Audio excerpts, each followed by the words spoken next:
सर्वात मोठी बातमी लोकसभा अध्यक्षांनी 6ही फुटीर खासदारांच्या गटाला मंजुरी दिली आहे। लोकसभा सचिवालयाकडून ठाकरे गटाच्या 6 फुटीर खासदाराच्या गटाला मंजुरी दिली आहे। त्यामुळे आता शिंदे गटाचं ऑपरेशन टायगर हे सक्सेसफुल झालं असल्याचं बोललं जात आहे।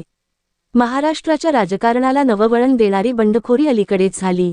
एकनाथ शिंदे यांनी ऑपरेशन टायगर राबवत ठाकरे गटातील 6 खासदार आपल्या गटामध्ये खेचून आणले। ठाकरे गटाकडे एकूण 9 खासदार निवडून आले होते, त्यापैकी बरोबर 2/3 खासदार फोडण्यात शिंदे गटाला यश आलं। आधी सगळ्या खासदारांना दिल्लीत नेण्यात आलं होतं, त्यानंतर मुंबई एका जाहीर कार्यक्रमामध्ये प्रवेश देण्यात आला।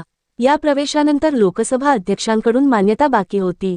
सूत्रांच्या माहितीनुसार तृणमूल काँग्रेस आणि शिवसेना उद्धव बाळासाहेब ठाकरे गटातील कथित पक्षांतर प्रकरणाच्या स्थितीबाबत लोकसभा अध्यक्ष यांनी निर्णय जाहीर केला आहे। ठाकरेंच्या 6 खासदारांचा वेगळा गट स्थापन करण्यात आला होता। या गटाला मान्यता देण्यासाठी लोकसभा अध्यक्षांकडे अर्ज करण्यात आला होता। ठाकरे गटानेही यावर आक्षेप नोंदवला होता आणि कडाडून विरोधही केला होता, पण लोकसभा अध्यक्षांनी फुटीर गटाच्या विलीनीकरणाला मंजुरी दिली।